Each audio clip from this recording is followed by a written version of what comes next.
نحمده ونصلي على رسوله الكريم۔ محترم دوستو، پہلی درخواست تو یہ ہے کہ شروع سے لے کر اخیر تک پوری بات کو سنا اور سمجھا جائے، اس لیے کہ یہ کام کی مجلس ہے اور ساری باتیں مل کر کام پورا ہوگا، اور جب کام پورا ہوگا تو اس کا نفع پورا ہوگا۔ اس لیے شروع سے لے کر اخیر تک بات کا پورا سننا ضروری ہے۔ دوسری بات یہ ہے کہ جاگ کر سننا، اس لیے کہ کھانا بھی کھائے ہیں، ابھی کھانے کے بعد میں پھر قیلولہ کے لیے آنکھ بھی بند ہوتی ہے، تو اس لیے مجاہدے کے ساتھ جاگ کر بات کو سننا۔ اور جاگ کر سننے کا آسان راستہ یہ ہے کہ بات کرنے والے کی طرف دیکھتے رہنا، نیچے نہیں دیکھنا، ہاتھ نہیں باندھنا، یہ سونے کی نیت ہوتی ہے۔ پھر بھی اگر اونگ آ جائے تو اپنے آنکھوں کو ایسا مل کر کے نیند کو بھگا دے، تاکہ پوری بات جاگ کر سنے۔ جب آنکھیں کھلی ہوگی تو کان کھلے ہوں گے، اور آنکھیں بند ہو گئی تو کان بھی بند ہو گئے۔ اب مجلس میں ہے، اندر میں کوئی بے جانا بات کا بند ہو گیا، اور جب بات دل تک نہیں جائے گی تو وہ زندگی کے رخ کو صحیح نہیں کرے گی۔ دل کا رخ صحیح کرنے کے لیے زندگی کا ضروری ہے کہ بات دل تک پہنچے۔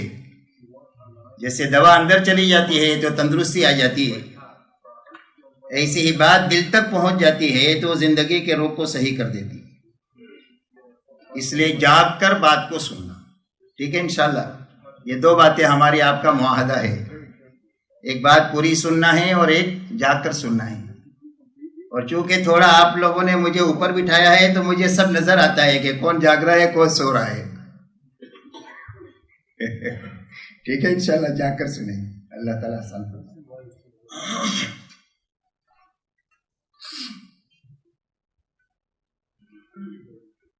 میرے محترم دوستو،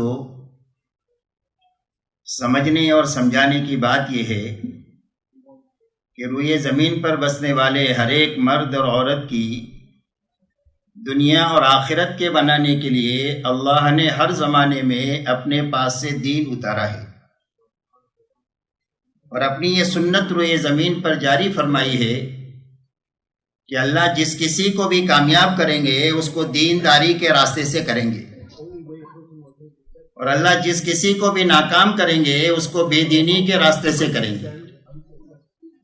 یہ اللہ کی ایسی سنت ہے کہ اس میں کبھی بھی تبدیلی نہیں ہوگی۔ وَلَن تَجِدَ لِسُنَّتِ اللَّهِ تَبْدِيلًا وَلَن تَجِدَ لِسُنَّتِ اللَّهِ تَحْوِيلًا۔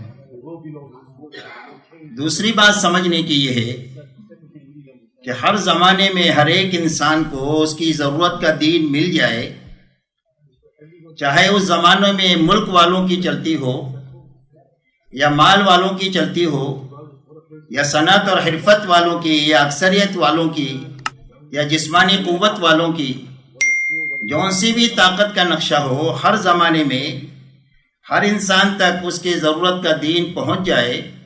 اس کے لیے اللہ کی سنت یہ ہے کہ اللہ دعوت کی مبارک محنت کو نبی کے راستے سے وجود بخش دے گا۔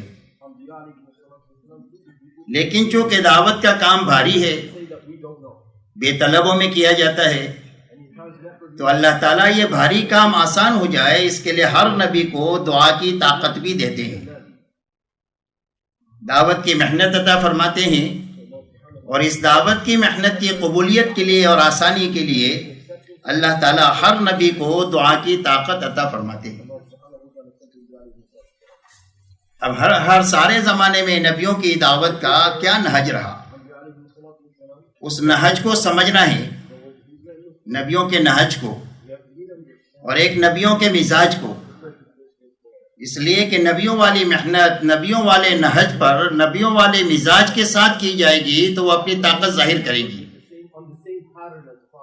نام ہے نبیوں والے کام کا اور نہج ہے اپنا، یا نبیوں کا نہج ہے لیکن مزاج اپنا ہے، اپنے اپنے مزاج کے ساتھ محنت میں چل رہے ہیں، تو اس محنت کی طاقت ظاہر نہیں ہوگی۔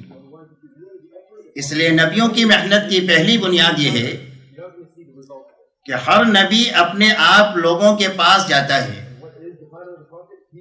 اور نبیوں کا کام جب شروع ہوتا ہے اس وقت میں نہ مسجد ہوتی ہے، نہ مصلی ہوتا ہے، اور نہ مرکز ہوتا ہے. کوئی بھی نئی چیز ہوتی ہے اس وقت میں نبیوں کی محنت شروع ہوتی ہے. اس لیے نبیوں کی محنت کا رخ یہ ہوتا ہے کہ بے طلب بندوں میں جہاں ملے ان کے پاس جانا، گھروں پر، ان کی نادیوں میں، ان کی مجلسوں میں، ان کے بازاروں میں، ان کے میلوں میں، جہاں جہاں یہ ملے ان کے پاس جانا، جانے میں اپنی جان لگانا اور اپنا مال لگانا.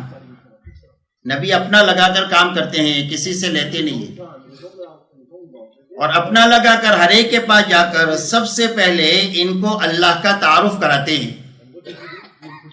اس لیے کہ جب تک کوئی اللہ کو نہیں پہچانے گا، جب تک اللہ کے حکموں پر چلے گا نہیں. جب تک حکم دینے والے کی عظمت نہ آ جائے، جب حکم کی عظمت نہیں آئے گی. جب تک منع کرنے والے کی عظمت نہ آ جائے، جب تک منع کردہ چیز سے بچنا آدمی کے لیے آسان نہیں ہوگا. اس لیے نبیوں کے ذمے سب سے پہلا کام ہے کہ انسانوں میں چل پھر کر کے لوگوں کو اللہ سمجھاوے، اور اللہ کو سمجھانے میں سب سے پہلے اللہ کی قدرت سمجھائے. اس لیے کہ اللہ کی قدرت کے مناظر عام فہم ہیں، کم سے کم عقل والا بھی اچھی طرح اس کو سمجھ سکتا ہے کہ آسمان اللہ نے بنایا ہے، زمین اللہ نے بنائی ہے، پہاڑ اللہ نے بنائے ہیں، سمندر اللہ نے بنائے ہیں، 700 کروڑ انسان بنائے ہیں، ہر ایک کی شکل الگ ہے. یہ ایسی بدیہی چیزیں ہیں کہ ہر آدمی اس کو اچھی طرح آسانی سے سمجھ سکتا ہے. اسی کے ساتھ نبیوں کے ذمے ہے کہ انسانوں کو اللہ کے خزانے سمجھائیں کہ جو کچھ نظر آ رہا ہے یہ ذرہ ہے، اور اللہ کے لامحدود خزانے غیب میں ہیں. اسی کے ساتھ اللہ کے احسانات یاد دلانا، اس لیے کہ انسان جو ہے یہ احسان کا بندہ ہوتا ہے، تو اللہ کے احسانات یاد دلانا ہے. اس لیے کہ ہر انسان اللہ کے احسانوں کے نیچے دبا ہوا ہے. وَمَا بِكُم مِّن نِّعْمَةٍ فَمِنَ اللَّهِ. جو کوئی بھی چھوٹی بڑی نعمت ہمارے چاروں طرف یا ہمارے اندر ہے وہ صرف اور صرف اللہ ہی کی طرف سے ہے. تو اللہ کے احسانات یاد دلا کر کے ہر ایک انسان میں اللہ کی محبت پیدا کرنا، یہ سب سے پہلا نبیوں کا نہج ہے کام کا، جو انسانوں کو سمجھاتے ہیں. دوسری بات انسانوں سے یہ سمجھاتے ہیں کہ اتنے بڑے اللہ کی قدرت سے اور اس کے خزانے سے فائدہ اٹھانے کا راستہ صرف اللہ کے احکامات ہے اور اللہ کا دین ہے. اس لیے حکموں پر چلنے کا نفع سمجھاتے ہیں اور بے حکمی کا نقصان سمجھاتے ہیں. اس لیے نبیوں کو بشیر اور نذیر بنا کر اللہ نے بھیجا ہے. ہر نبی کی صفت ہے بشارت دینا کہ دیکھو سچ بولو گے تو نجات پا جاؤ گے، اور جھوٹ بولو گے تو ہلاک ہو جاؤ گے. صدقہ کرو گے تو تمہارا مال بڑھ جائے گا، محفوظ ہو جائے گا، اور اگر سود میں ہاتھ ڈالو گے تو مٹ جاؤ گے. یہ بشارت ہے اور یہ انذار ہے. تو نبیوں کے ذمے یہ دوسرا کام ہوتا ہے کہ دین پر چلنے کا انسانوں کو نفع سمجھاوے، بے دینی کا نقصان سمجھاوے. تیسرا کام نبیوں کے ذمے ان کی دعوت میں یہ ہوتا ہے کہ جب اللہ کے حکموں پر چلیں گے تو اللہ راضی ہو کر ہماری آخرت بنا دیں گے.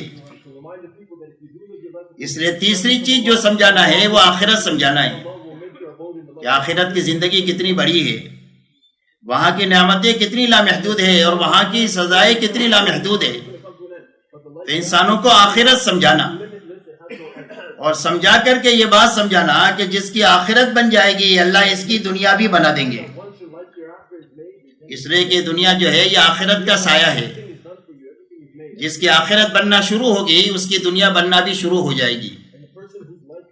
اس لیے کہ آخرت کے بننے پر دنیا کے بننے کا دار و مدار ہے. تو نبیوں کے ذمے ہے کہ یہ بنیادی 3 باتیں انسانوں کو سمجھا کر اب ان کو علم بھی دے اور ان کو عمل بھی دے. اس لیے محنت کا نبیوں کا یہ طریقہ ہے. اب اگر کوئی بات کو قبول کرے تو اس سے کچھ مانگنا نہیں. ہر نبی کا اعلان ہوتا ہے ما اسألکم علیہ من اجر ان اجری الا علی رب العالمین. اور اگر کوئی بات نہ مانے بلکہ جہالت کرے، گالی دے، برا بھلا کہے، مٹی اچھالے، فکرے چس کرے، تو نبی جہالت کا جواب جہالت سے نہیں دیتے بلکہ صبر اور تحمل سے اور اخلاق سے دیتے. یہ نبیوں کے کام کا نہج ہے کہ کسی کے ساتھ جہالت کرنا نبی کی شان کے خلاف ہے. اس لیے نبی صبر اور تحمل کے ساتھ اللہ کی طرف سے یہی حکم ہوتا ہے فاصبر کما صبر اولو العزم من الرسل ولا تستعجل لهم. اور اس محنت کے کرنے میں نبیوں کے دلوں میں جو ہوتی ہے وہ اپنی امت کے لیے خیر خواہی ہوتی ہے. یہ مزاج ہے ان کا. اسی لیے قرآن میں ہر نبی کے ساتھ لگا ہوا ہے انی لکم ناصح امین، کہ میں تمہارا سب سے بڑا خیر خواہ ہوں. تمہارے ماں باپ سے زیادہ میرے دل میں تمہارے لیے خیر خواہی ہے، اور میں امانت دار ہوں. تمہاری جان مال صلاحیت کو کبھی اپنے مفاد پر نہیں لگاؤں گا، تمہارے مفاد پر اور تمہارے آخرت کے بننے پر اور دین کی سربلندی پر لگواؤں گا، امانت داری کی بنیاد پر. اور انسانوں کے ساتھ شفقت ہوتی ہے، نرمی ہوتی ہے، عفو اور درگزر ہوتا ہے، اور ان کے لیے استغفار کرنا ہوتا ہے، اور ان کے لیے مشورے لے کر ان سے کام میں لینا اور کام میں آگے بڑھانا ہوتا ہے. یہ نبیوں کے مزاج میں ہے. لیکن اللہ کی سنت یہ ہے کہ جب نبیوں کا انفاق اور نبیوں کا تحمل محنت کی اس مقدار تک پہنچ جاتا ہے جو اللہ کے علم میں طے ہے. اس لیے کہ اللہ کے یہاں ہر چیز کی ایک مقدار متعین ہے کہ اتنے گھنٹے اتنے سیکنڈ میں یہ سورج اب مشرق سے مغرب تک کی مسافت طے کرے گا. یہ اللہ کی تقدیر ہے. بچہ 9 مہینے میں اپنی خلقت کو پوری کرے گا. یہ اللہ کی طرف سے تقدیر ہے. یہ درخت 4 سال میں پھل دے گا. یہ کھیتی اتنے مہینے میں تیار ہوگی. یہ اللہ کی طرف سے ساری تقدیریں ہیں. ایسا ہی محنت کی ایک مقدار اللہ کی یہاں متعین ہے. جب محنت کی یہ مقدار اس متعین تک پہنچتی ہے تو پھر اللہ اپنے حق اور حق والوں کی تائید کا ارادہ فرماتے ہیں، اور باطل والوں کی سرکوبی کا ارادہ فرماتے ہیں. اور جب اللہ جل شانہ ارادہ فرماتے ہیں حق کی تائید کا اور باطل کی سرکوبی کا، تو اللہ اپنی مخلوقات میں سے کسی مخلوق کو استعمال کرتے ہیں. اس لیے کہ ساری مخلوقات جو ہے یہ اللہ کے لشکری ہے. وما يعلم جنود ربك الا هو، کہ تیرے رب کے لشکروں کو تیرے رب کے سوا کوئی نہیں جانتا کہ انعامات کے کتنے لامحدود اسباب ہیں، اور اللہ کے یہاں پکڑنے کے کتنے لامحدود اسباب ہیں، اللہ کے سوا کوئی نہیں جانتا. تو اللہ جل شانہ کسی ایک مخلوق کو استعمال کرتے ہیں، جیسے قوم عاد کے لیے ہوا کو استعمال کیا. جس ہوا نے ان سب کو اکھاڑ کر کے ان کی سب کی لاشیں زمین پر گرا دیا. اور قوم نوح کو اجاڑنے کے لیے اللہ نے پانی کو استعمال کیا، کہ جو پانی زندگی کا سامان ہے وہ پوری قوم کے لیے موت کا سامان بن گیا. اور جب اللہ جل شانہ ارادہ فرما لیتے ہیں تو دنیا کی کوئی طاقت اللہ کے ارادے کے بیچ میں آ نہیں سکتی ہے، اللہ کے ارادے کو بدل نہیں سکتی ہے. واللہ غالب علی امرہ، اللہ اپنے فیصلے پر غالب ہے. اللہ کے فیصلے کو کوئی بدل نہیں سکتا، کوئی اس کے آڑے آ نہیں سکتا. یہ اللہ جل شانہ کی سنت پہلے دن سے لے کر قیامت تک کے لیے اللہ کی یہی سنت ہے. اللہ جل شانہ نے آخر میں جناب محمد رسول اللہ صلی اللہ علیہ وسلم کو ساری انسانیت کے لیے، پورے عالم کے لیے اور قیامت تک کے زمانے کے لیے آپ کو نبی بنا کر کے بھیجا. اور اتنا بڑے کام پر قابو پانے کے لیے آپ کو یہی 2 چیزیں دی گئی. ایک دن کا کام دیا گیا اور ایک رات کا کام دیا گیا. یا ایھا المدثر قم فانذر، یہ دن کا کام ہے کہ چادر اوڑھنے والے آپ اٹھے اور لوگوں کو اللہ کے عذاب سے ڈرائیں اور اپنے رب کی بڑائی بیان کریں کہ تمہارا پیدا کرنے والا اللہ کتنا بڑا ہے. اور دن کی اس محنت کے ساتھ آپ کو رات کا کام دیا گیا. یا ایھا المزمل قم اللیل الا قلیلا، اے چادر اوڑھنے والے رات کو آپ ہمارے سامنے کھڑے رہیں. تو ایک دن کا کام دیا گیا اور ایک رات کا کام دیا گیا. ایک دعوت کا محنت دی گئی اور ایک دعا کی طاقت آپ کو دی گئی. آپ اندازہ لگائیں پہلے دن کوئی ماننے والا نہیں ہے، لیکن یہ دعوت اتنی طاقتور چیز ہے کہ صرف 23 سال کے عرصے میں پہلے دن کوئی ماننے والا نہیں ہے، اور 23 سال کے عرصے میں ایک مجمع بھی تیار ہو گیا اور ایک ماحول بھی تیار ہو گیا. اور 650 سال کا جو بگاڑ تھا وہ صرف 23 سال میں ختم ہو گیا. حضرت عیسیٰ علیہ السلام اور محمد صلی اللہ علیہ وسلم کے زمانے بیچ کا زمانہ 650 سال کا ہے. جہالت آخری درجے کی اور گمراہی آخری درجے کی، اور اس کے ختم ہونے میں صرف 23 سال لگے. اور آپ کی اس 23 سالہ محنت کے نتیجے میں اور اپنے ساتھ 100% ایمان والوں کو شریک کرنے کے نتیجے میں 2 چیزیں وجود میں آ گئی. اور قیامت تک انسانیت کے لیے اسلام کا جو دروازہ کھلے گا وہ ان 2 چیزوں کی وجہ سے کھلے گا. ایک تو آپ کی 23 سالہ محنت کے نتیجے میں ایک مجمع تیار ہو گیا کہ جس مجمع کو دنیا کے سامنے پیش کیا جا سکتا ہے اسلام کو سمجھانے کے لیے، اس لیے کہ اسلام تقریر اور تحریر سے لوگ نہیں سمجھیں گے، اسلام زندگیوں سے سمجھ میں آئے گی. اس لیے اللہ کے یہاں انسانوں کو بنانے کے لیے کتاب اتاری جاتی ہے اور نبی بھیجے جاتے ہیں کہ یہاں سے علم لو اور یہاں سے عمل لو. عمل کے نمونے کے بغیر کیا سمجھ میں آ جائے گا کہ اس کتاب کا کیا مفہوم ہے. اس لیے اللہ کا نظام ہے، کتاب بھی بھیجتے ہیں اور نبی بھی بھیجتے ہیں، علم بھی اتارتے ہیں اور عمل کی مضبوط شکل بھی نبی کی شکل میں دیتے ہیں. تو ساری انسانیت کے لیے اسلام کے سمجھنے کے لیے ایک مجمع تیار ہو گیا صحابہ کا. اسی لیے ان کی دعوت ہے اسلموا تسلموا، کا اسلام لاؤ سلامتی ملے گی. کا کون سا اسلام؟ کا ہمارے جیسے ہو جاؤ، کونوا مثلنا، ہمارے جیسے ہو جاؤ. تو پوری دنیا میں یہ بتانے کے لیے ایک مجمع تیار ہو گیا کہ جوان ایسے ہوتے ہیں، بوڑھے ایسے ہوتے ہیں، مالدار ایسے ہوتے ہیں، غریب مسلمان ایسے ہوتے ہیں، مرد ایسے ہوتے ہیں، عورتیں مسلمان ایسی ہوتی ہے. غرض یہ کہ ایک سوسائٹی جن طبقات سے بنتی ہے ایسی ایک سوسائٹی پورے عالم کے لیے تیار ہو گئی. اور دوسرا کام 23 سال کے نتیجے میں یہ ہوا کہ ایک ماحول تیار ہو گیا حجاز کا، خصوصیت کے ساتھ مدینہ منورہ کا ماحول ایسا پاکیزہ تیار ہو گیا کہ جس ماحول کے اندر میں 2 ہفتہ کوئی جماعت آ کر ٹھہر جائے تو دین کی سمجھ حاصل کر کے واپس چلی جائے. اب جب یہ دونوں چیزیں بن گئی تو آپ پوری دنیا کے لیے اسلام کا دروازہ کھل گیا. آپ دیکھو صرف 23 سال نبوت کے ہیں اور 30 سالہ خلافت راشدہ کے ہیں، جس کے نتیجے میں عالم کے چپے چپے میں اسلام پہنچ گیا. اللہ جل شانہ نے اتنی زبردست طاقت رکھی ہے دعوت کی مبارک محنت میں اور اس کے ساتھ دعا کی طاقت میں. اسی لیے قرآن پاک میں اللہ نے تفصیل سے نبیوں کی دعوت کو بھی بیان کیا ہے اور ان کی دعاؤں کی طاقت کو بھی بیان کیا ہے کہ نبی کی دعا پر کیا کام دنیا میں ہوا.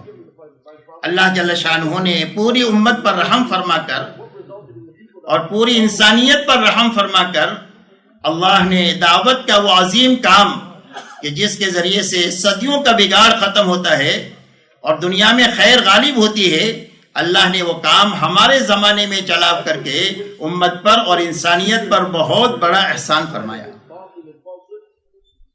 اور اللہ جل جلالہ امن والہ نے اسی لیے مولانا الیاس صاحب رحمۃ اللہ علیہ فرمایا کرتے تھے کہ میں اس کام کو کار نبوت یقین کرتا ہوں، یعنی میں اس کو حضور صلی اللہ علیہ وسلم والا کام سمجھ کر کر رہا ہوں، یقین جان کر کے کر رہا ہوں. اسی لیے جب ان سے پوچھا گیا کہ آپ اس محنت کے ذریعے سے کیا چاہتے ہیں تو فرمایا میں اس محنت سے یہ چاہتا ہوں کہ امت اس محنت کو کرتے کرتے دین کی اس سطح کو پالے جس سطح پر حضور پاک صلی اللہ علیہ وسلم امت کو چھوڑ کر گئے تھے. اس لیے کہ مولانا کو محنت کی طاقت کا اندازہ تھا کہ محنت کتنی طاقتور ہے، اگر صحیح شکل میں وجود میں آ جائے تو اس کے کیا اثرات دنیا پر مرتب ہوں گے کہ پہلے دن کوئی ماننے والا نہیں ہے اور صرف 23 سال میں اتنی بڑی بڑی 2 شکلیں قائم ہو گئی کہ جس میں سارے عالم کے لیے اسلام کا دروازہ کھل گیا. اللہ جل شانہ نے اتنا بڑا کام دے کر اس مجمع کو خصوصیت کے ساتھ کروڑوں میں سے اس محنت کے ساتھ نسبت عطا فرمائی. یہ اللہ کا خصوصی انعام ہے جو اس مجمع کی طرف متوجہ ہوا. کسی نے 4 مہینے لگائے، کسی نے چلے لگایا، کسی نے سال لگایا، کم و بیش وقت لگایا اور اس محنت کے ساتھ اللہ نے نسبت عطا فرمائی. یہ اللہ کا خصوصی انعام ہے. اور اللہ جل شانہ کسی کو کوئی نعمت دیتے ہیں تو اللہ کی طرف سے جو مطالبہ ہوتا ہے وہ شکر کا ہوتا ہے کہ ہماری اس نعمت پر شکر ادا کرو.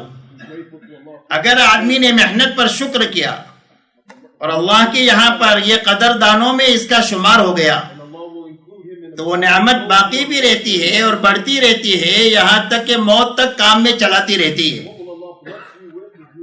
قدردانوں میں شمار ہونے کے نتیجے میں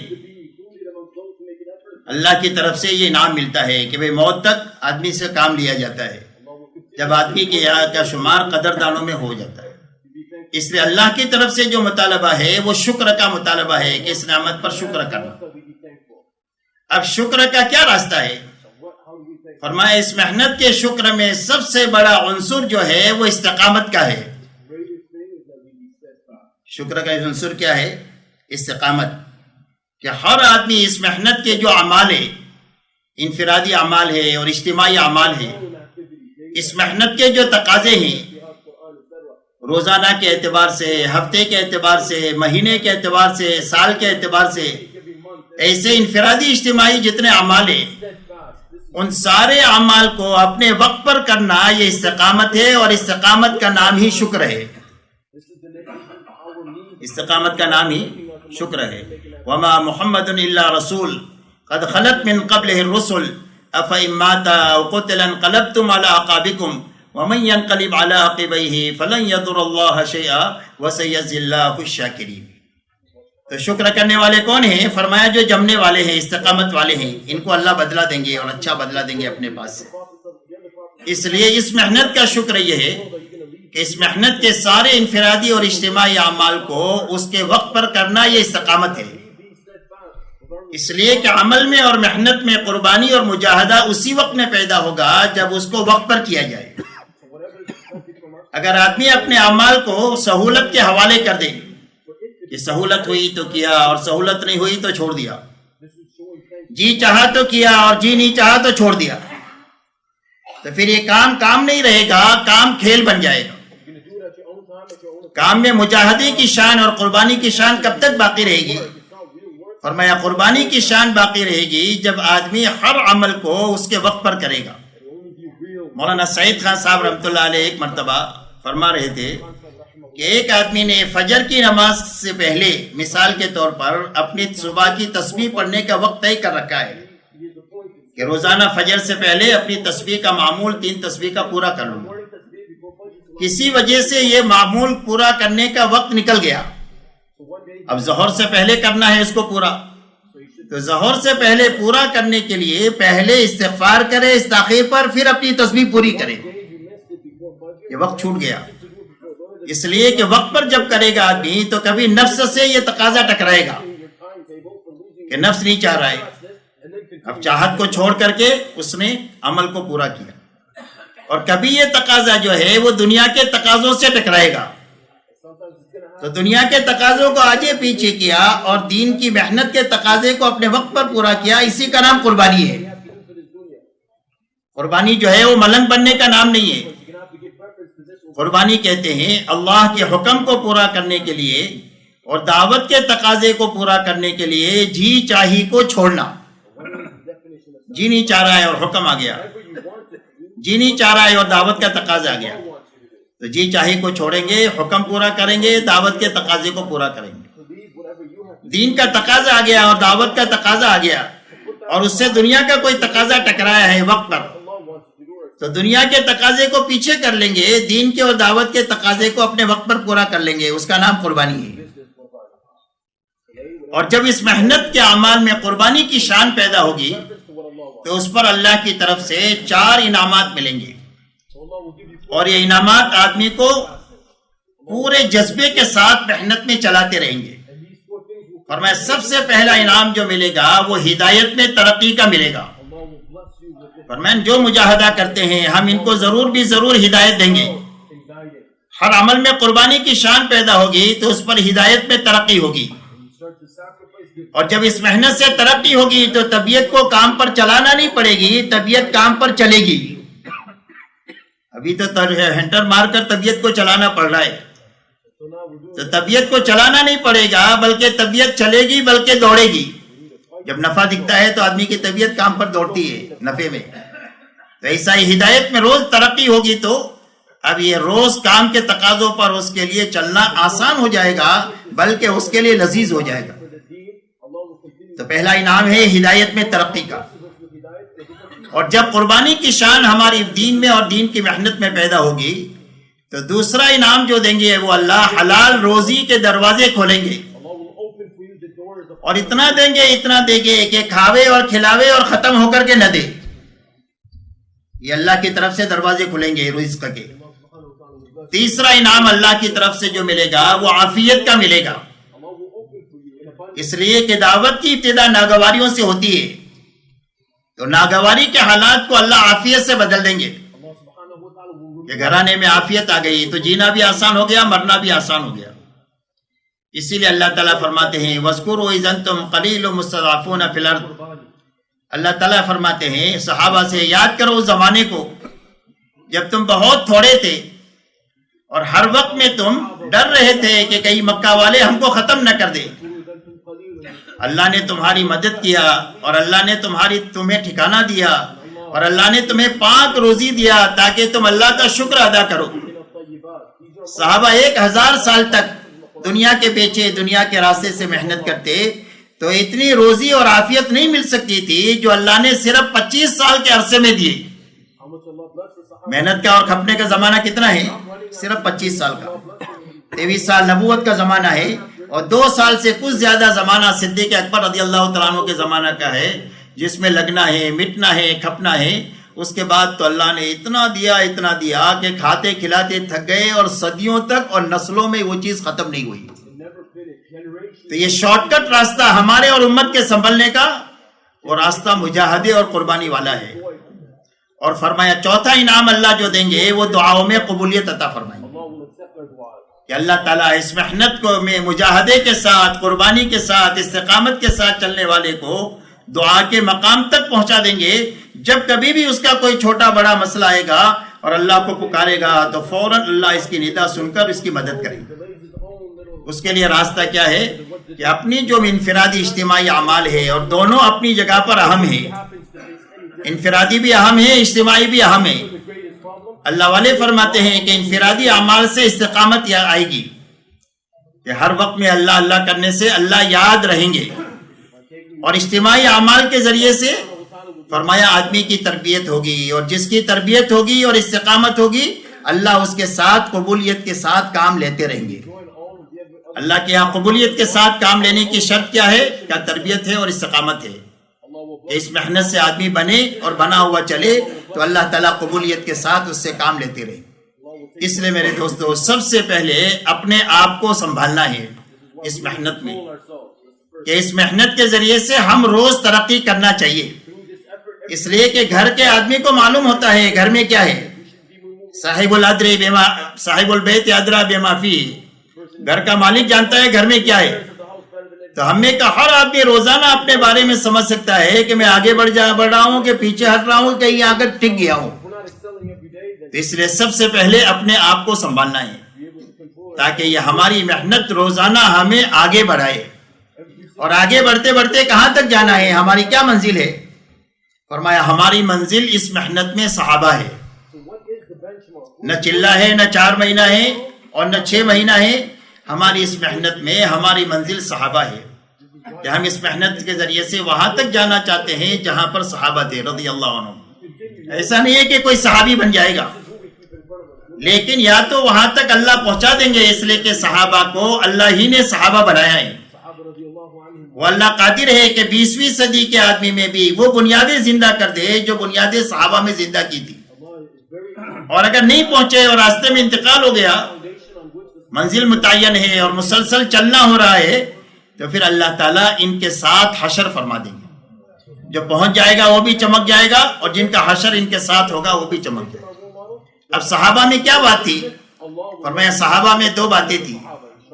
ایک تو 100% صحابہ میں پورا دین اپنی حقیقت کے ساتھ پایا جاتا تھا، اس لیے کہ دین ہے اور ادھورا ہے تو اللہ کی مدد نہیں ہوگی۔ دین ہے لیکن شکل ہے، اس کے اندر میں حقیقت نہیں ہے تو اللہ کے وعدے پورے نہیں ہوں گے۔ تو 100% صحابہ میں دین اپنی حقیقت کے ساتھ پورا پایا جاتا تھا۔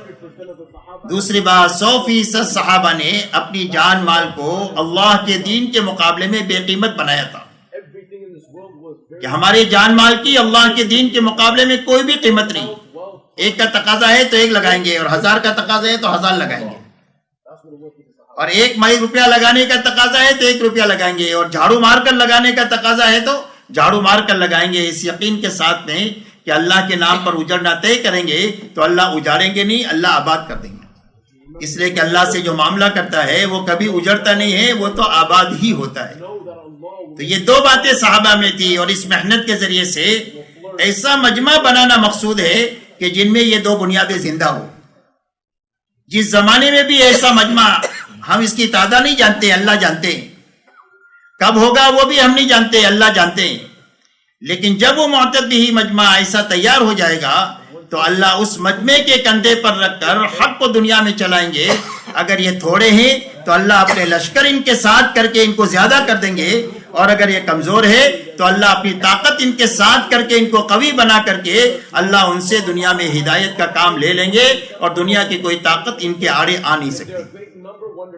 اس لیے میرے دوستو، سب سے پہلے اس محنت کا تقاضا یہ ہے کہ ہم اپنے آپ کو اس محنت میں اس دھیان کے ساتھ چلائے کہ ہمارا کوئی بھی عمل ناغا نہ ہو، اور اگر کسی وجہ سے ہو جائے، انسان ہے، تو استغفار کی کیفیت ہمارے پر غالب ہو۔ یہ شکر اور استغفار، یہ 2 راستے ہیں آدمی کے لیے ترقی کے، کہ ہر عمل کو اس کے وقت پر کرنے کی پوری کوشش کے ساتھ کرنا، اور پھر اس کے اوپر استغفار کرنا، چھوٹ جائے تو بھی استغفار کرنا، پورا ہو جائے تو بھی استغفار کرنا، اس لیے کہ اللہ کے شائع نشان ہو نہیں سکتے۔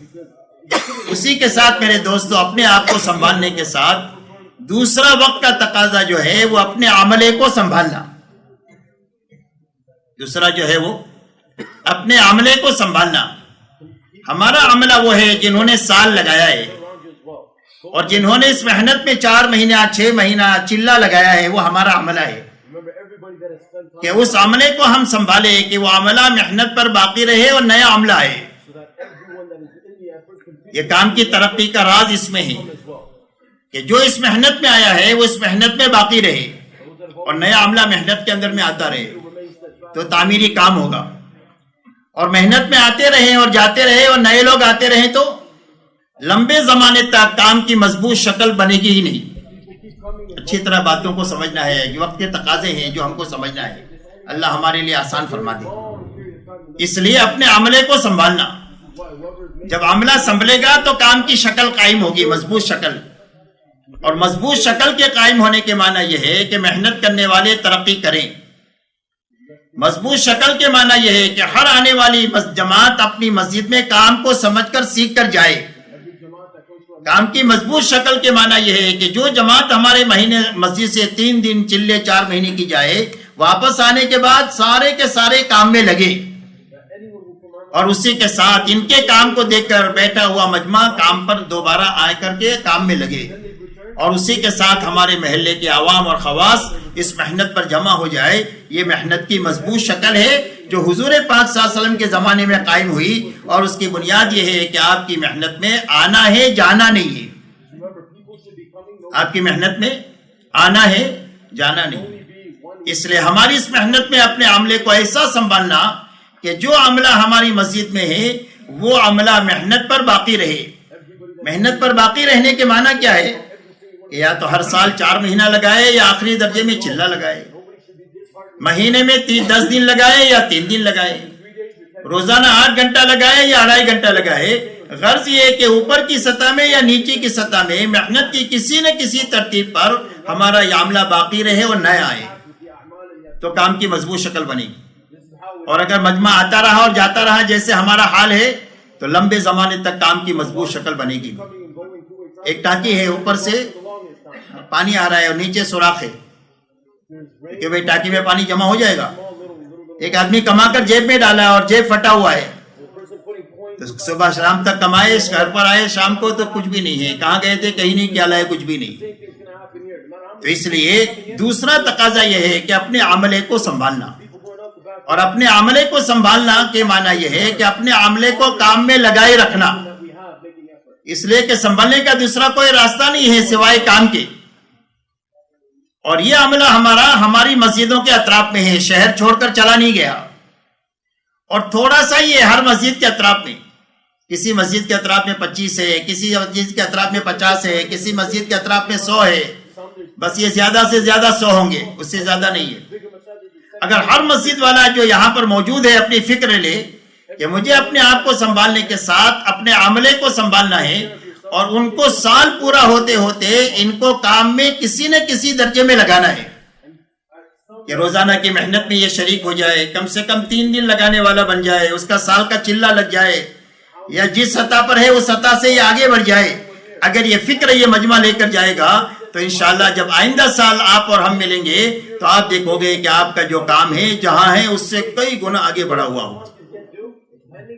اس لیے اس وقت کا دوسرا تقاضا یہ ہے کہ اپنے عملے کو سنبھالنا، اور سنبھالنے کے لیے ہر عملے سے محبت کرنا، ہر ایک کے لیے دعا کرنا، ہر ایک کے ساتھ اخلاق برتنا، اور ہر ایک کو نبھاتے ہوئے اپنے ساتھ چلانا، ہر ایک کو نبھانا، اس لیے کہ ہمارا کام ہے ہر ایک کو نبھاتے ہوئے چلیں گے تو چلے گی امت، اور اگر ڈانٹ ڈپٹ کریں گے تو کوئی بھی رہے گا نہیں قریب میں، اور اگر ان کی غلطیوں پر ٹوکیں گے تو کوئی بھی نہیں رہے گا۔ اس لیے جتنا کر رہے ہیں اس کو سراہنا اور ان کو آگے بڑھانا۔ اس لیے دوسرا تقاضا ہے کہ اپنے وقت لگایا ہوا جو عملہ ہے، اس وقت میں اگر عالمی سطح پر آپ دیکھو گے تو 80% عملہ ہمارا وقت لگایا ہوا کام سے بیٹھا ہوا ہے۔ آپ اپنی مسجدوں کے اطراف کو آپ دیکھ لو تو آپ اس نتیجے پر پہنچو گے کہ 80% بیٹھا ہوا ہے، 20% مری حالت میں چل رہا ہے۔ اس لیے اپنے عملے کو سنبھالنا یہ دوسرا تقاضا ہے۔ آج کے دن یہ مجمع فکر اپنے طے کرے کہ انشاءاللہ اپنی مسجدوں میں ایسی محنت کریں گے کہ جتنے وقت لگائے ہوئے ہیں ان کو کام پر باقی رکھیں گے اور نئے لوگوں کو لائیں گے، کیوں بھائی اس کے لیے سب تیار ہے؟ کون کون یہ محنت کریں گے اپنی مسجدوں میں انشاءاللہ؟ اللہ تعالیٰ قبول فرمائے، آسان فرمائے۔ اسی کے ساتھ میرے دوستو تیسری بات یہ ہے اپنے کام کو سنبھالنا، کہ ہمارا کام سنبھلا ہوا ہمارے ہاتھوں میں چلے۔ مولانا الیاس صاحب رحمۃ اللہ علیہ فرماتے تھے کہ اس کام کی ایسی نگرانی کرو جیسے تم اپنی کنواری بیٹی کی کرتے ہو۔ آدمی کی نگرانی اپنی کنواری بیٹی پر کیسی ہوتی ہے کہ کہیں اس کو کوئی داغ نہ لگ جائے، ایسا اس کام کی فرمایا نگرانی کرو۔ تو اپنے کو سنبھالتے ہوئے اور اپنے عملے کو سنبھالتے ہوئے اپنے کام کو سنبھالنا ہے کہ ہمارے کام کا نہج بھی بدلنا نہیں چاہیے اور اس کی روح بھی ختم نہیں ہونا چاہیے، اس لیے کہ کام کا اگر نہج بدل جائے گا تو کام کی افادیت ختم ہو جائے گی۔ مولانا الیاس صاحب رحمۃ اللہ علیہ کا ملفوظ ہے ہمارے یہ محنت میں مخصوص اعمال مخصوص نہج کے ساتھ معید من اللہ ہے، اعمال بھی مخصوص ہے اور ان عملوں کے کرنے کا نہج بھی مخصوص ہے، تو مخصوص اعمال مخصوص نہج کے ساتھ معید من اللہ ہے۔ اس لیے ایک تو نہج بدلنا نہیں چاہیے، جو نہج ہمیں اپنے بڑوں سے ملا ہے وہ کامل اور مکمل ملا ہے، اس کی پوری رعایت کے ساتھ اپنی اس محنت کو کریں گے۔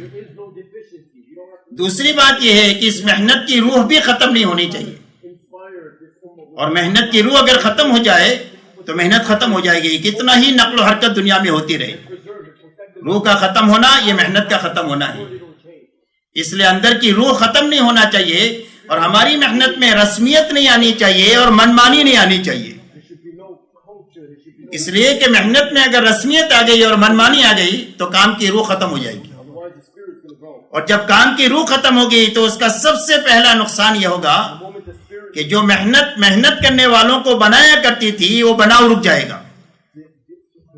اس لیے کہ یہ محنت دو مقصد کے لیے ہے، یہ دعوت اور تبلیغ کی جو محنت ہے اس کی دو بنیادیں ہیں۔ ایک بنیاد تو یہ ہے کہ اس محنت میں آنے والا ہر آدمی بنے، اور دوسری بنیاد یہ ہے کہ اس محنت کے ذریعے سے بنا ہوا چلے، اور کب تک چلے؟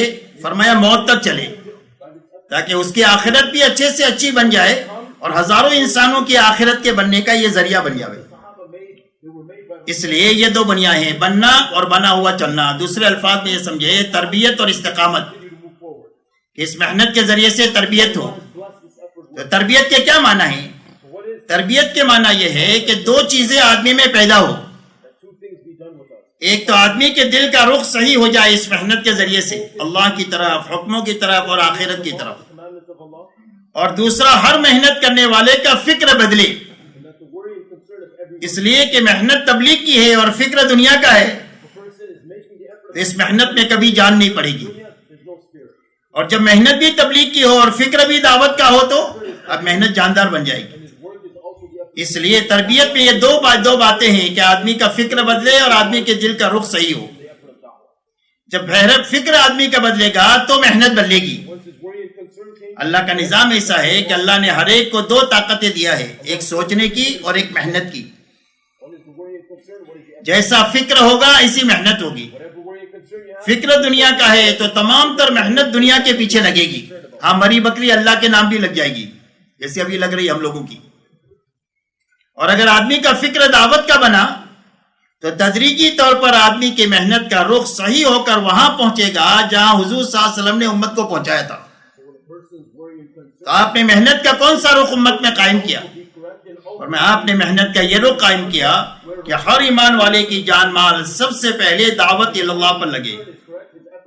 یہ لگنے کی سب سے پہلی جگہ ہے. دوسری جگہ ہے ایمان والے کی جان مال اللہ کی عبادت پر لگے. تیسری لگانے کی جگہ اخلاق ہے کہ اخلاق پر جان مال لگے. اور چوتھی لگانے کی جگہ اپنی اور اپنے گھر والوں کی ضرورت ہے کہ میری اور میرے گھر والوں کی ضرورت میں لگے، لیکن بقدر ضرورت لگے، اسراف سے بچ کر لگے. آج ہمارا المیہ یہ ہے کہ ہماری زندگیوں میں اسراف اتنا داخل ہو گیا کہ جان مال نہ عبادت کے لیے بچی، نہ دعوت کے لیے بچی، نہ اخلاق کے لیے بچی. یہ بات نہیں ہے کہ جان مال نہیں ہے، جان بہت ہے اور مال بہت ہے، لیکن اسراف داخل ہو گیا. اللہ والے فرماتے ہیں کہ اسراف کی مثال ایسی ہے جیسا کہ آگ کی ہوتی آگ کی. آگ میں کتنا بھی لکڑی ڈالو سب کو جلا دے گی، اس کا پیٹ بھرے گا ہی نہیں. اور ڈالو تو اور کرے گے، حل من مزید اور لاؤ. فرمایا ایسا اسراف ہے. جب زندگی میں اسراف آتا ہے تو پوری جانی مالی طاقت کو کھا لیتا ہے. تو محنت کا یہ رخ جو اللہ کے نبی صلی اللہ علیہ وسلم نے پہلے دن سے امت میں قائم کیا ہے، یہ دوبارہ قائم نہیں ہو سکتا ہے امت میں جب تک امت کا فکر نہ بدلے. اس لیے اس محنت کے ذریعے سے یہ 2 بنیادیں ہیں کہ تربیت اور استقامت. یہ اسی وقت میں ہوگی جب محنت اپنے نہج پر ہوگی اور اپنے روح پر ہوگی. اگر اس میں رسمیت آ گئی یا اس میں منمانی آ گئی جیسا کہ اس وقت میں بہت دیکھنے میں آ رہا ہے، تو اس کا پہلا نقصان یہ ہوگا کہ نکلنے والے بڑھ جائیں گے، بننے والے کم ہو جائیں گے. آج آپ دیکھو نکلنے والوں کی تعداد لاکھوں میں ہے اور بننے کی تعداد ہزاروں میں مشکل سے ہے. ہر ایک آدمی جائزہ لے اپنی مسجد کا کہ ہماری مسجد میں سے 3 دن کی اتنی جماعتیں نکلتی ہے، اس میں سے کتنے بن کے آتے ہیں. چلوں کی اتنی جماعتیں سال میں نکلتی ہے، مسجد سے، حلقے سے، شہر سے، ملک سے کتنے بنتے ہیں، تو پتا چلے گا کہ نکلنے والوں کی تعداد لاکھوں میں ہے اور بننے کی تعداد ہزاروں میں بھی ہے.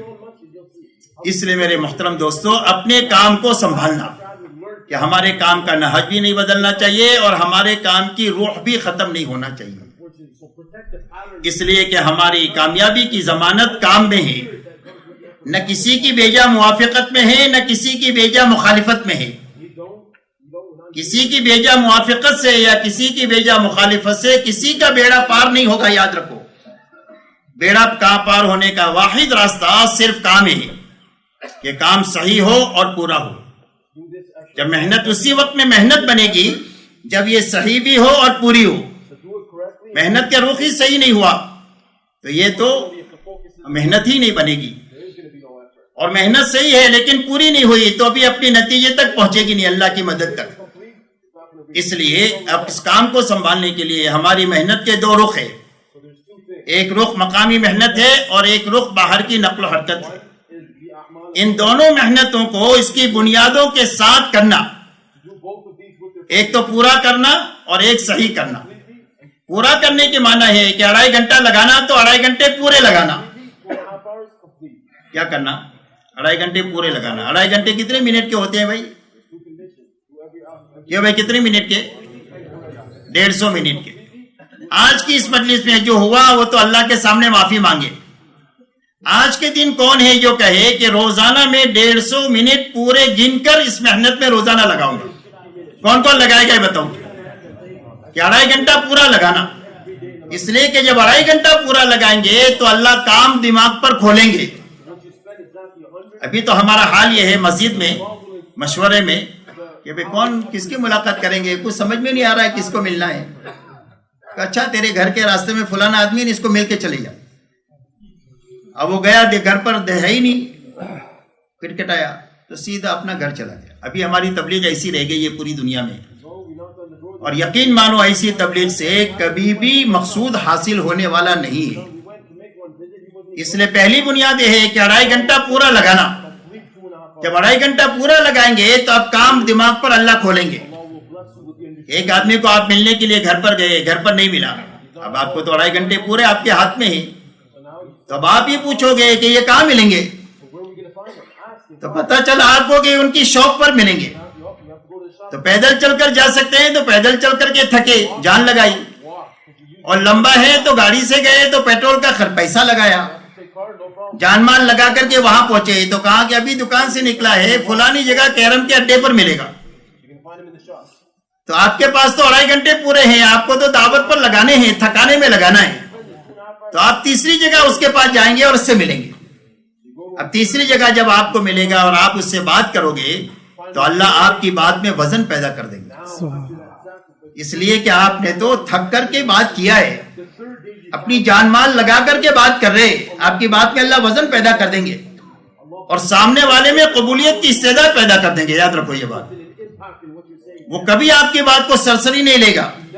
وہ سوچے گا کہ میرا خیر خواہ ہے، 3 جگہ دھکے کھا کر میرے پاس آیا ہے، تو سنجیدگی سے آپ کی بات کو لے گا اور آپ کی محنت برابر ہو جائے گی.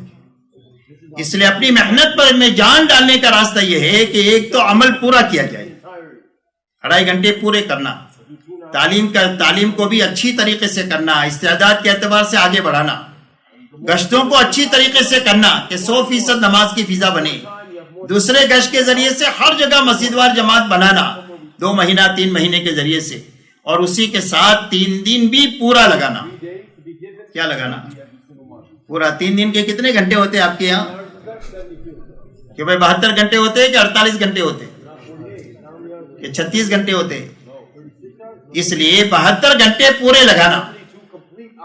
ابھی کسی کنویں میں 72 ہاتھ پر پانی ہے اور آپ کے پاس میں 70 ہاتھ کی رسی ہے، صرف 2 ہی فٹ چھوٹی ہے کہ وہ پانی تک پہنچ جائیں گے.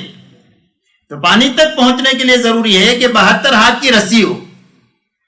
تو ایسا ہی 3 دن سے پورا نفع اٹھانے کے لیے ہم کو معلوم نہیں ہے کہ کون سے گھنٹے میں ہماری تربیت کا سامان ہے، بارش کے پہلے قطرے میں کہ بیچ کے قطرے میں کہ آخر کے قطرے میں برکت ہے، ہم کو نہیں معلوم. ایسا ہی کون سے وقت میں ہماری تربیت کا سامان ہے، ہم کو نہیں معلوم ہے. تو 72 گھنٹے پورے لگانا، یہ بنیاد ہے کہ 72 گھنٹے پورے لگانا. اگر تنخواہ کٹا کر کے بھی مل سکتے ہیں، چھٹی مل سکتی ہے تو 72 گھنٹے پورے لگانا. اگر تنخواہ کٹا کر کے بھی نہیں لگا سکتے تو مجبوری ہے، اس کے بارے میں مشورہ کیا جائے گا. لیکن 1-2 دن کی چھٹی ہے اور 1 دن کیا تنخواہ کٹا کر مل رہا ہے تو تنخواہ کٹا کر کے لگانا. جب تنخواہ کٹا کر کے آپ 3 دن لگائیں گے تو یہ نقصان نہیں ہوگا، یہ قربانی ہوگی. نقصان اور قربانی میں فرق یہ ہے کہ نقصان کا کوئی معاوضہ نہیں ہوتا اور قربانی کے اوپر تو انعامات ہوتے ہیں اللہ کی طرف سے، اور اتنے ملتے ہیں کہ آدمی تھک جاوے لیتے لیتے اور وہ ختم نہ ہو. یہ قربانی پر انعامات ملتے ہیں. تو اس لیے یہ مجمع طے کرے کہ انشاءاللہ 72 گھنٹے پورے لگائیں گے. کہ بھئی کون 72 گھنٹے پورے لگائے گا؟ ماشاءاللہ، اللہ تعالیٰ قبول فرمائے. اسی کے ساتھ میں پورا بھی لگانا ہے اور صحیح لگانا ہے. اب صحیح لگانے کے کیا معنی ہے؟ صحیح لگانے کے معنی یہ ہے کہ ہماری اس محنت کی جو بنیادیں ہیں، ان بنیادوں کے ساتھ اپنا وقت لگانا، چاہے 2.5 گھنٹہ ہو، چاہے 3 دن ہو، چاہے چلہ ہو، چاہے 4 مہینہ ہو. اب اس محنت کی کیا بنیادیں ہیں؟ فرمایا سب سے پہلی بنیاد اس محنت کی ہے کہ آدمی بنے اور بنا ہوا چلے، اس کے لیے کرنا اور بچنا ہے. بننے کے لیے کیا ہے؟ بننے کے لیے 2 چیزیں ہیں. کرنے کے سارے کام کرتے ہوئے 3 دن چلہ 4 مہینہ لگانا، اور بچنے کی ساری چیزوں سے بچتے ہوئے 3 دن چلہ 4 مہینہ لگانا. 3 دن چلہ 4 مہینہ لگایا، کرنے کے کام کیے ہی نہیں تو اندر میں کچھ آیا ہی نہیں. یاد رکھو زندگی بھر تبلیغ ہوتی رہے گی، اندر کچھ بھی نہیں آئے گا. اس لیے کہ نکلنے سے آدمی نہیں بنتا. یہ دھوکہ سے نکلے ہم کہ بھئی نکلنا بہت بڑا کام ہے. نہیں، نکلنا اس وقت میں کام ہے جب یہ بنیادوں کے ساتھ ہو، تب یہ نکلنا بڑا کام ہے. کیا اس کا آدھا دن 500 سال کے سے بھی بڑا ہے جب یہ بنیادوں کے ساتھ ہو.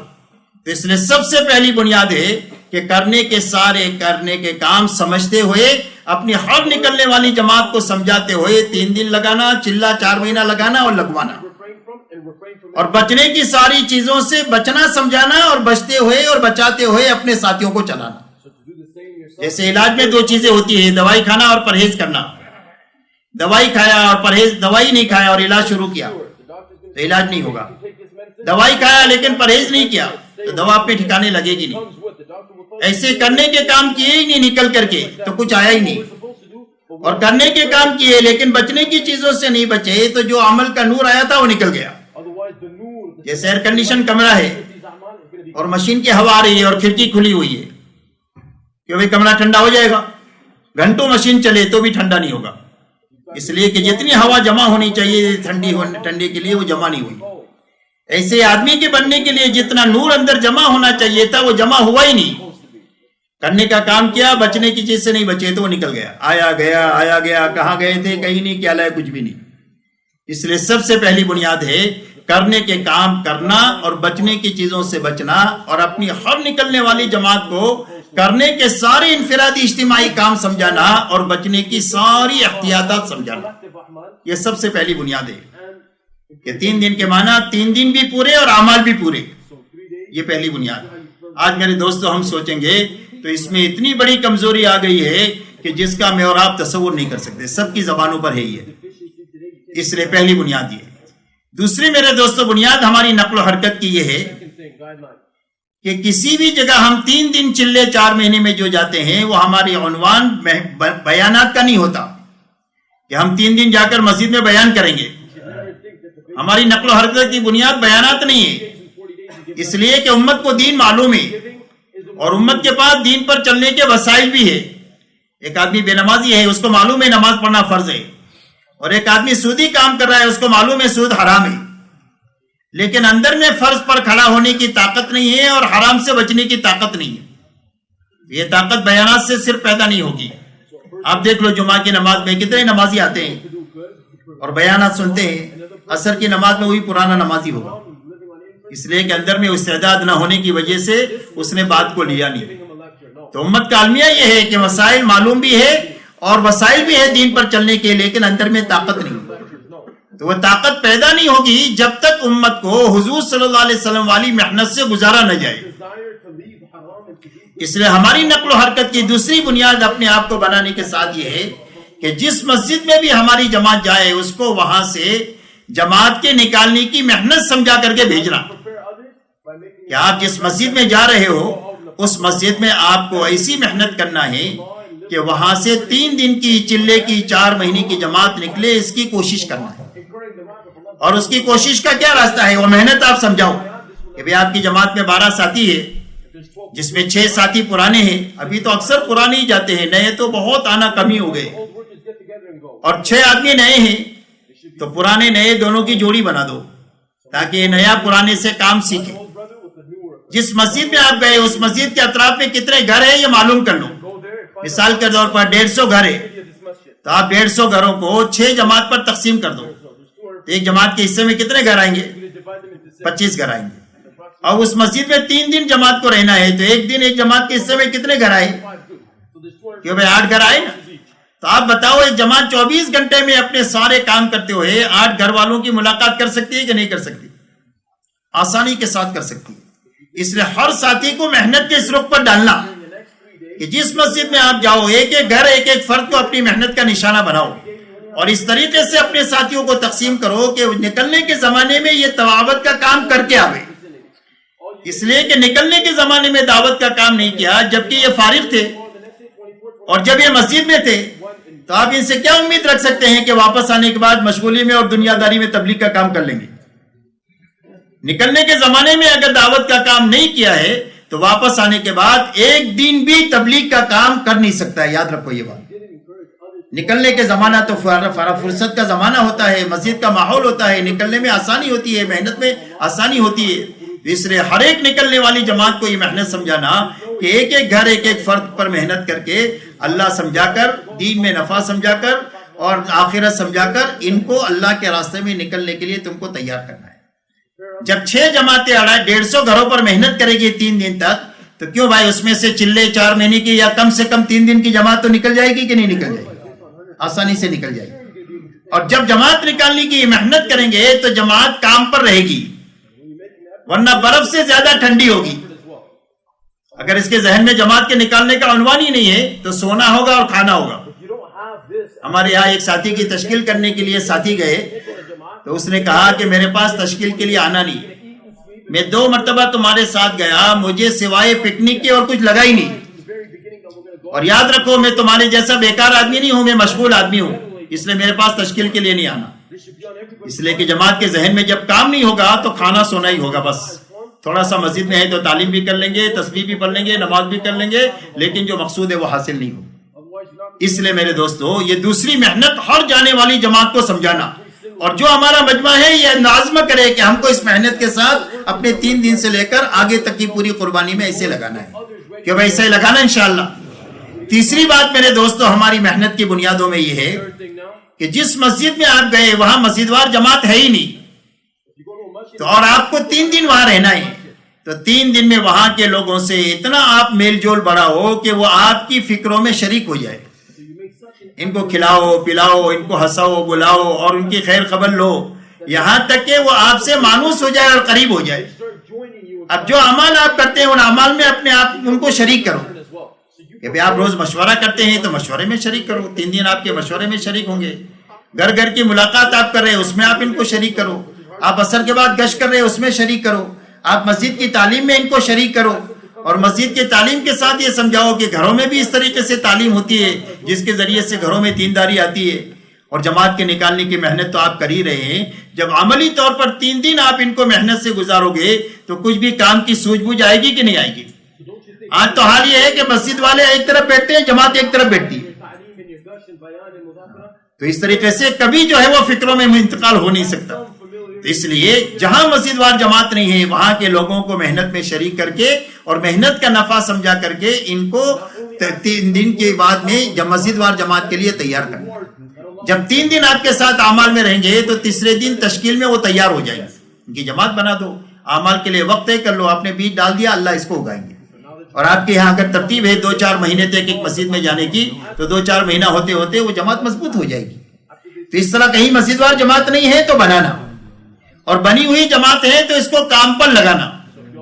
اس لیے کہ نام کی بہت ہے, کام کی بہت تھوڑی ہے. مسجد وار جماعت گناؤ, پیپر دیکھو کتنے ہیں, پیپر تو اتنے بھرے ہوئے تبلیغ کے پوری دنیا میں کہ اٹھانا بھاری ہو جاوے کہ مسجد وار جماعتیں ہمارے یہاں اتنی, لیکن کام کی بہت تھوڑی ہے. اور اس کا نقصان ہی میں نے یہ کہا کہ جو 80% عملہ بیٹھا ہوا ہے یہ مسجد وار جماعت کی کمزوری کی وجہ سے ہے. اس لیے کہ مسجد کے اطراف کا جو عملہ ہے اس کو مسجد ہی سنبھال سکتی ہے, آپ کا مرکز نہیں سنبھال سکتا. ان کو یاد رکھو, آپ کے حلقوں کی جو مسجدیں ہیں وہاں کے عملے کو مرکز نہیں سنبھال سکتا, ان کو آپ ہی سنبھال سکتے ہیں, آپ کی مسجد وار جماعت ہی. تو مسجد وار جماعت نام کی ہے تو اس میں جو کمزوری ہے وہ دور کرنے کے لیے سمجھانا اور محنت پر ان کو ڈالنا. آپ نے دیکھا کہ وقت لگائے ہوئے لوگ 50 ہے اور حرکت میں 10 آدمی ہیں, تو جو بیٹھے ہوئے آدمی ہیں ان کو حرکت میں لانے کی محنت سمجھانا ہر جانے والی جماعت کو. اب آپ کے 3 دن میں 10 آدمی نئے لگ گئے اور 3 آدمی بیٹھے ہوئے کام میں لگے تو یہ آپ کی کمائی ہو گئی. آپ یہ بتاؤ 12 مہینے 3 دن لگائے اور ایک بھی آدمی 3 دن کا نکلا نہیں اور ایک بھی آدمی بیٹھا ہوا کام پر لگا نہیں, تو آپ بتاؤ یہ 12 مہینے میں 3 دن لگانے کا کیا نفع آپ کے سامنے آیا؟ ثواب سے انکار نہیں ہے, یاد رکھو ثواب بہت ملے گا. میں ثواب کی بات نہیں کر رہا ہوں, میں کام کی بات کر رہا ہوں.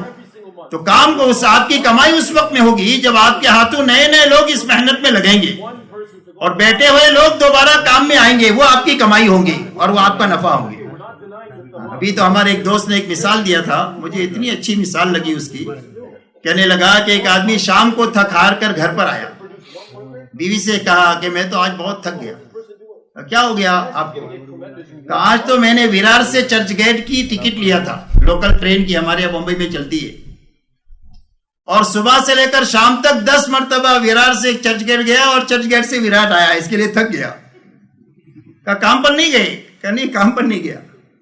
آج ہمارا حال یہ ہے, چرچ گیٹ سے ویرار اور ویرار سے چرچ گیٹ، چرچ گیٹ سے ویرار اور ویرار سے چرچ گیٹ.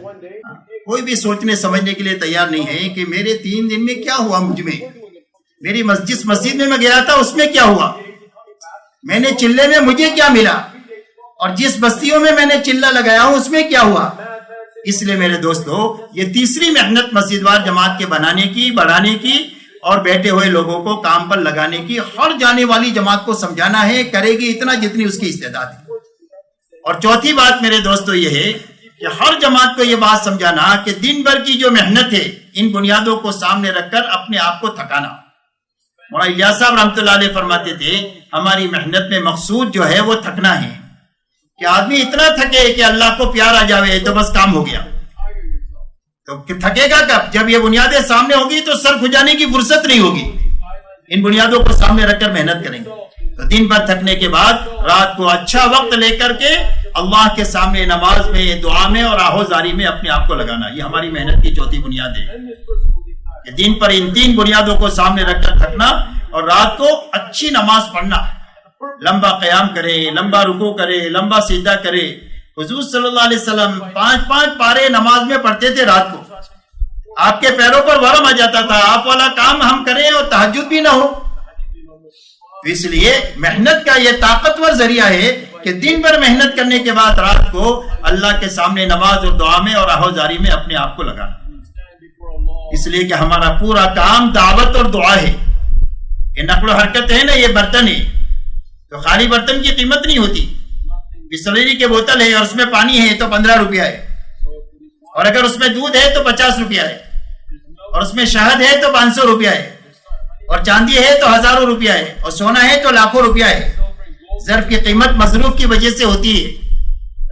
عربی کا مقولہ ہے کہ برتن کی قیمت جو کچھ اس میں ہے اس کی وجہ سے ہوتی ہے، کہ آدمی کی قیمت ایمان کی وجہ سے. اور اگر ایمان نہیں ہے تو پوری دنیا کا صدر اللہ کی نگاہ میں کتے اور خنزیر سے بھی بدتر ہے.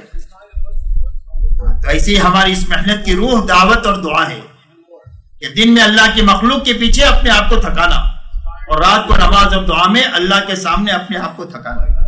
لیکن دعوت جہالت کے ساتھ نہیں، دعوت علم کے ساتھ. اس لیے گھنٹوں تعلیم کے حلقوں میں لے کر بیٹھ کر کے ہم دعوت کا علم لیں گے. آج تو وہ علم نایاب ہو گیا، آج تو تقریروں کی نقلیں دنیا میں ہو گئی. ہمارے ساتھی بھی نقل ہی کرتے ہیں اکثر. ایک مرتبہ مفتی محمود الحسن صاحب رحمۃ اللہ علیہ ایک تبلیغی بیان میں بیٹھے اور بیان کے ختم ہونے کے بعد یہ فرمایا کہ اس مبین نے 200 صحیح حدیث اپنے بیان میں بیان کیا. آج تو نقل بیانوں کی، حالانکہ نقل کرنے والے کو عقل نہیں ہوتی. نقل جو کرتا ہے نا اس کو عقل ہوتی ہی نہیں کہ یہ بات کرنی چاہیے کہ نہیں کرنی چاہیے مجھے، اور یہ مجمع کے مناسب ہے کہ نہیں ہے، لیکن وہ بیان کی نقل کرے گا، بس اس کی نقل، اس کی نقل، اس کی نقل.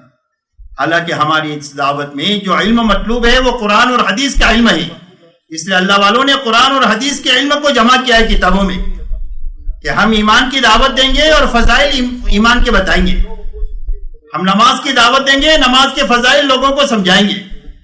علم اور ذکر کی دعوت دیں گے اور اس کے فضائل لوگوں کو سنائیں گے. اور کہاں سے لیں گے؟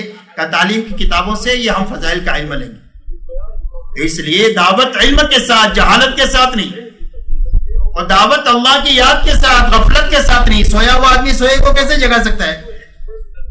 کہ بھائی سویا ہوا آدمی سوئے کو جگا سکتا ہے؟ جاگا ہوا آدمی سوئے کو جگا سکتا ہے. تو اس لیے اللہ کے تعلق کے ساتھ ذکر ہے، تسبیح ہے، تلاوت ہے، نوافل کی کثرت ہے، تہجد ہے، اللہ کے سامنے رونا دھونا ہے کہ جس کے ذریعے سے اللہ سے ہمارا روز تعلق بڑھے اور لوگوں کو بھی اللہ کے ساتھ ہم جوڑ سکیں. اور اسی کے ساتھ بد اخلاقی کے ساتھ نہیں، اخلاق کے ساتھ. اس لیے کہ دعوت کی سلاح جو ہے وہ اخلاق ہے. دعوت کے ہتھیار جو ہے وہ اخلاق ہے. اخلاق ہے تو لوگ قریب آئیں گے، اور اخلاق نہیں ہے تو لوگ بھاگیں گے دور. اس لیے لوگ آتے ہیں اور چلے جاتے ہیں. حالانکہ حضور صلی اللہ علیہ وسلم کی ایسی پاکیزہ زندگی تھی کہ جو آپ کے پاس آتا تھا وہ آپ سے چمٹا رہتا تھا، کوئی آپ سے دور جا ہی نہیں سکتا تھا. جیسے زید کا واقعہ ہے نا، لینے کے لیے آئے تو جانے کے لیے تیار ہی نہیں ہے. کہا نہیں میں جاؤں گا نہیں. تو اس لیے میرے دوستو اخلاق کے ساتھ اور منمانی کے ساتھ نہیں، قربانی کے ساتھ. منمانی سے آدمی بنتا نہیں، قربانی سے آدمی بنتا ہے. اس لیے ان بنیادوں کے ساتھ وقت لگے. اس کے لیے ہر جانے والی جماعت کو یہ باتیں سمجھانا، واپس آ جائے تو اس کی کارگزاری لینا یہ دو راستے ہیں اپنے کام کو بنیادوں پر لانے کے لیے. ایک سمجھانا قابو میں آنا چاہیے اور ایک کارگزاری قابو میں آنا چاہیے. انشاءاللہ آپ دیکھو گے 6-8 مہینے میں ہماری جماعتیں کام پر پڑ جائیں گی. اور ہماری محنت میں طاقتور چیز 3 دن ہے. اگر 3 دن صحیح ہو جائے تو پوری کام کی عمارت صحیح ہو جائے گی. چلا 4 مہینہ اندرون بیرون سارا ٹھیک ہو جائے گا اگر 3 دن کا نظام صحیح ہو جائے. ایک آدمی 10 مہینے 3 دن اچھی طریقے سے لگا دے گا تو 40 دن ابھی جیسا لگا رہا ہے اس سے 10 گنا اچھا لگائے گا. اور یہ 4 مہینہ لگائے گا تو 4 مہینہ ابھی جیسا لگا رہا ہے اس سے 10 گنا اچھا لگائے گا. اس لیے 3 دن کے ذریعے 3 دن کو صحیح کرنا. کیوں بھائی کریں گے انشاءاللہ؟ کون کون کرے گا؟ 3 دن کے صحیح کرنے کا راستہ یہ ہے کہ نکلنے کا وقت صحیح کرنا. کیا کرنا؟ نکلنے کا وقت کتنے بجے نکلتے ہو؟ 10 بجے 11 بجے جمعہ کو عصر میں یہ نکلنے کا وقت ہے. سب دنیا کا یہی حال ہے تبلیغ کا. ساری دنیا میں کوے کالے کالے ہیں. تو اس طریقے سے تبلیغ کا تو جنازہ نکل گیا ہے. اس لیے نکلنے کا وقت صحیح کرنا. اگر جمعہ سنیچر اتوار اگر آپ نکلتے ہیں تو آپ جمعہ کی رات کو نہا دھو کر کے آپ رات کو آ جاؤ. 10 بجے 11 بجے کھانا کھا کر کے مسجد میں اعتکاف کی نیت سے آرام کرو, تہجد پڑھو. فجر کے بعد میں اچھی طرح آپ روانگی کی بات کر سکتے ہو. کہنے والے کے پاس بھی وقت ہے اور سننے والے کے پاس بھی وقت ہے. اچھی طرح ان کو کام سمجھاؤ. گھنٹہ سوا گھنٹہ 2 گھنٹے سے زیادہ تو روانگی کی بات ہو ہی نہیں سکتی ہے. پوری بات کرنے کے لیے 2 گھنٹہ چاہیے. لیکن اگر آپ ہر 3 مہینے میں ہر ہفتے آپ کی جماعت جاری ہے تو آپ 1-1.25 گھنٹے میں کام کی باتیں آپ ان کو سمجھا سکتے. اب 10-11 بجے اگر آپ جمع ہوں گے تو آپ بتاؤ اس وقت میں سمجھانے والے کے پاس ٹائم ہوگا؟ اور جماعت جانے والی ہے اس کے پاس ٹائم ہے؟ نہ سمجھانے والے کے پاس ہے نہ سمجھنے والے کے پاس میں ہے. جس کی بنیاد پر ہماری کام اپنی اصلیت کو اور افادیت کو کھوتا جا رہا ہے. اس لیے جماعت کے نکلنے کا وقت صحیح کرنا. رات کو کون آئیں گے یہ بتاؤ ابھی کہ پوری رات میں انشاءاللہ آ کر ہم اعتکاف کریں گے اور صبح میں جلدی سے اپنا وقت لگانے کے لیے جائیں گے. اللہ تعالیٰ قبول فرمائے. اسی کے ساتھ میرے دوستو اپنے کام کو سنبھالتے ہوئے اپنی محنت کو حقداروں تک پہنچانا. کہ ہماری محنت کے حقدار کون ہیں؟ کہ بھئی کھانا کس کے لیے ہوتا ہے؟ پیٹ بھرے کے لیے. کھانا کس کے لیے ہوتا ہے؟ بھوکے کے لیے. ایسا ہی ہماری محنت کے اصل حقدار وہ ایمان والے افراد ہیں اور وہ علاقے ہیں کہ جو غریب بھی ہے اور جاہل بھی ہے. جو دنیاوی اعتبار سے بالکل غریب ہے اور دین کے اعتبار سے بالکل بے خبر ہے, دین کو جانتے ہی نہیں ہے. یہی 2 چیزیں آدمی کو اسلام سے نکال دیتی ہے, غربت اور افلاس. علماء نے لکھا ہے کہ لوگ ارتداد میں سے گزر جو چلے جاتے ہیں وہ یا تو غربت کی وجہ سے چلے جاتے ہیں یا جہالت کی وجہ سے چلے جاتے ہیں. تو ہماری محنت ایسے لوگوں میں لگے, غریبوں پر اور جاہلوں پر. اس لیے 2.5 گھنٹے کی محنت میں ایسے گھروں کو تلاش کرنا اہتمام کے ساتھ اپنے محلوں میں. 2.5 گھنٹے کی محنت میں دوسرے گشت میں ایسے محلوں کو تلاش کرنا کہ جہاں کے مسلمان غریب ہو اور جہاں کے مسلمان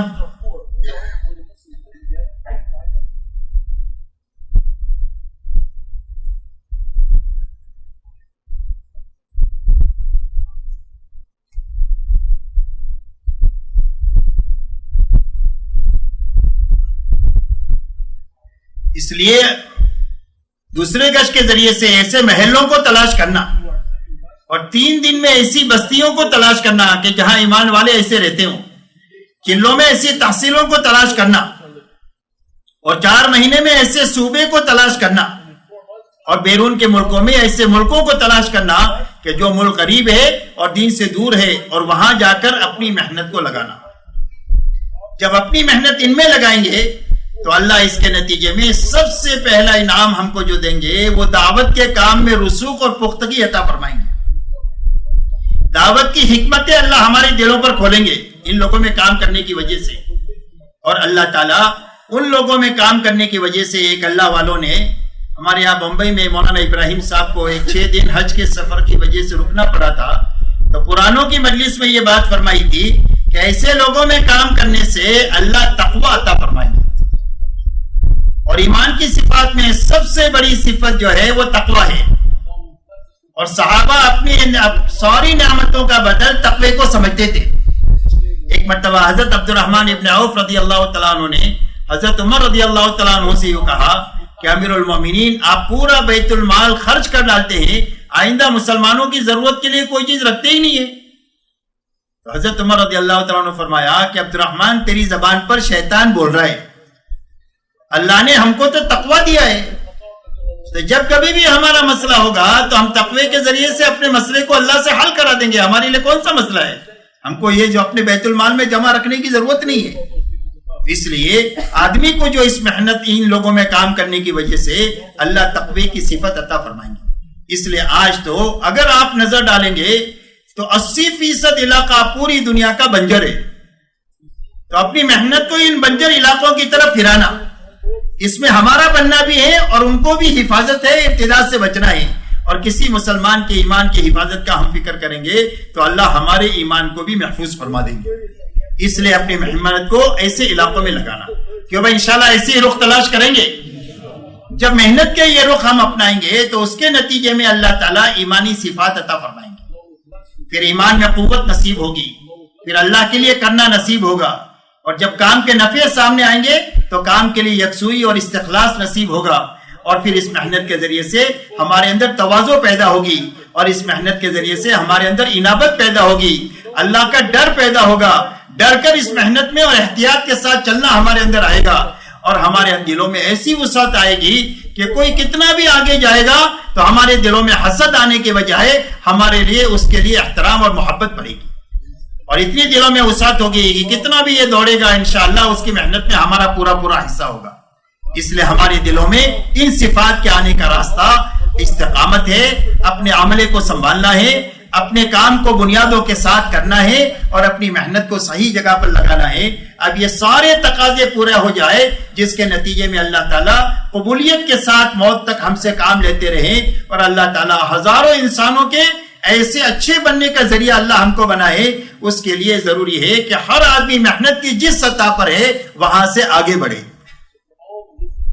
اس لیے کہ یہ کوئی بہت سمجھداری کی بات نہیں ہے کہ ایک آدمی ایک بچے کو پہلی صف میں داخل کیا اور وہ 10 سال تک پہلی صف میں ہے, کہ بھئی سمجھداری کی بات ہے, تو یہ تو بہت استقامت والا بچہ ہے, آگے بڑھنے کا نام ہی نہیں لیتا, کہ بھئی اس سے اچھائی کی بات ہے. نہیں, ہر آدمی یہ سوچتا ہے کہ آج اس پہلی صف میں ہوں, کل دوسری صف میں جانا چاہیے, ہر بچہ دوسرے سے تیسرے میں جانا چاہیے. تو ایسا ہی ہماری اس محنت میں بھی جو جس سطح پر ہے وہاں سے اس محنت میں آگے بڑھنا چاہیے, بھلے تھوڑا ہی آگے بڑھے. کہ جو 40 دن ہر سال لگا رہا ہے وہ بھئی دو چلہ لگائے, اگر 3 چلے کی ہمت نہیں ہے, یا کم از کم 1 چلہ لگانے کے بعد میں 2 مرتبہ 10 دن لگائیں, بچوں کی طلبہ کی جماعتوں کو ساتھ میں لے کر کے جائیں.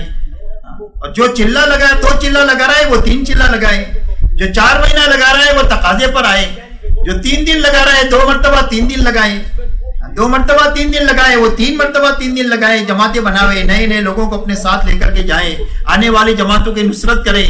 2.5 گھنٹے ہم لگا رہے ہیں, بھائی اتوار کے دن ہم 2.5 گھنٹے کے بدلے میں 4 گھنٹہ لگائیں, تاکہ 6 دن میں جو لوگوں کی ملاقاتیں نہیں ہوئی ہے وہ اتوار کے دن ان کی ملاقات کر لے. مہینہ ہوتے ہوتے 100% ملاقات کرنے کا راستہ یہ ہے کہ 6 دن کی جو ملاقاتیں نہیں ہوئی ہے وہ اتوار کے دن ان کی ملاقات کریں. غرض یہ ہے کہ ہم جہاں ہیں وہاں سے آگے بڑھیں. اب آپ حضرات سے میری درخواست یہ ہے, ہر ایک کو معلوم ہے کہ وہ کہاں ہے, اب جہاں ہے وہاں سے آگے کے لیے تشکیل کے لیے آپ اپنے آپ کو پیش کرو. جو جہاں ہے وہاں سے آگے کی تشکیل کے لیے اپنے آپ کو پیش کرو کہ بھئی میں چلہ لگا رہا ہوں, اب انشاءاللہ